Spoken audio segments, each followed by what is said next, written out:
जय श्री कृष्ण। मैं ओम यादव आप सभी का स्वागत करता हूं आज के इस वीडियो में।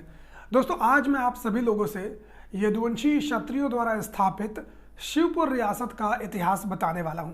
अभी हाल ही में कुछ दिनों पहले शिवपुर गढ़ी के राजा साहब सांवल सिंह मंडलोई जी का निधन हुआ है।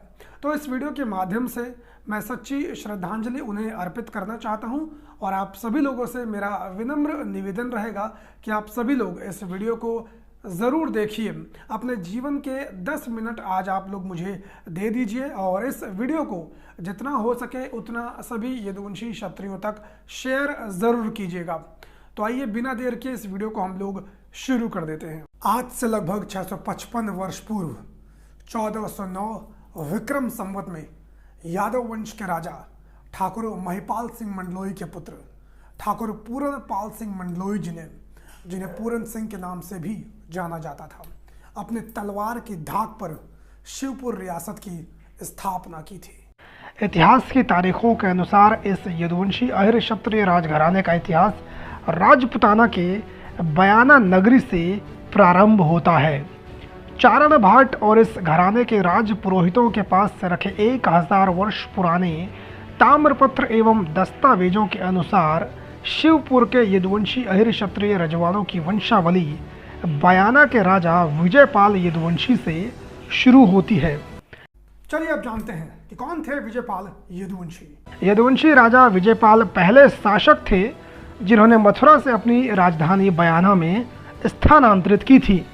राजा विजयपाल यदुवंशी मथुरा के महाराजा कुलचंद्र यदुवंशी के पुत्र थे।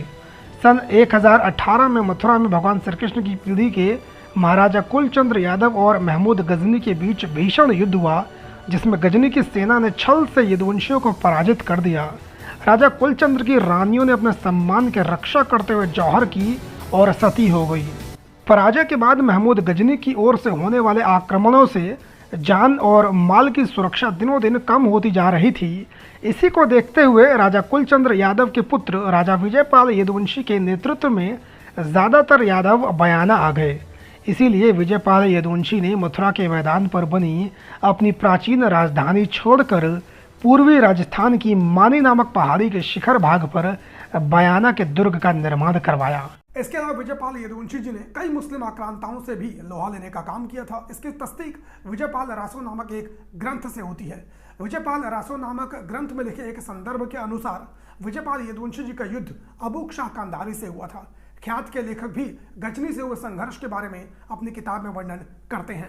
महाराजा विजयपाल यदुवंशी के पुत्र हुए कुंवर तिवनपाल यदुवंशी जी, जिन्होंने 1093 से लेकर 1158 ईस्वी तक शासन किया और ऐसा कहा जाता है कि इस वंश के सबसे शक्तिशाली शासकों में से एक थे कुंवर तिवनपाल यदुवंशी जी।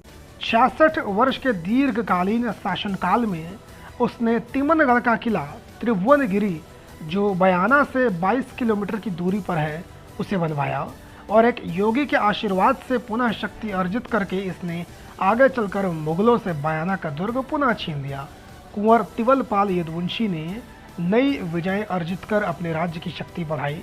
उसने डांग, अलवर, भरतपुर, गुड़गांव, रेवाड़ी, धौलपुर, मथुरा, आगरा तथा ग्वालियर के विशाल क्षेत्र जीतकर अपने राज्य का विस्तार किया। राजा तिवनपाल यदुवंशी के चचेरे भाई थे रणपाल यदुवंशी, जिन्होंने रणथंबोर नामक नगरी का निर्माण करवाया था।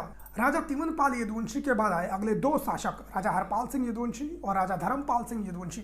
ये लोग अपना पैतृक अधिकार स्थिर नहीं रख सके, कुछ पारिवारिक झगड़ों की वजह से और कुछ सामंतों की बढ़ती शक्ति की वजह से।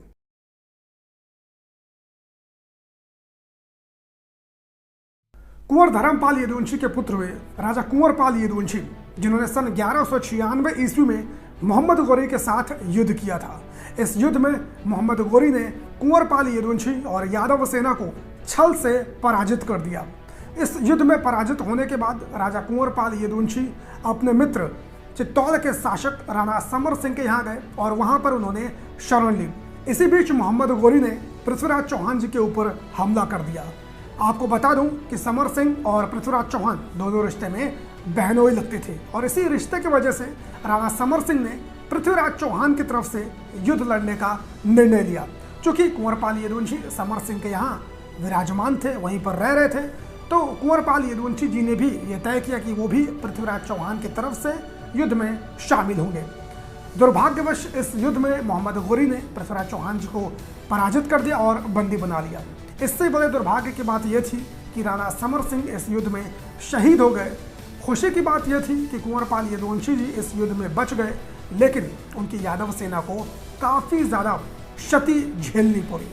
इसके बाद कुंवरपाल यदुवंशी के पुत्र हुए ठाकुर महिपाल सिंह मंडलोई और उनके पुत्र हुए ठाकुर पूरनपाल सिंह मंडलोई, जिन्होंने शिवपुर रियासत की स्थापना की। मैं उम्मीद करता हूं कि आप लोगों को ये वीडियो पसंद आई होगी। पसंद आई हो तो इस वीडियो को जितना हो सके उतना शेयर ज़रूर कीजिए। चैनल पर नए हो तो चैनल को सब्सक्राइब कर लीजिए। आप लोगों से मुलाकात किसी और वीडियो में करेंगे, तब तक के लिए बहुत बहुत धन्यवाद। जय हिंद।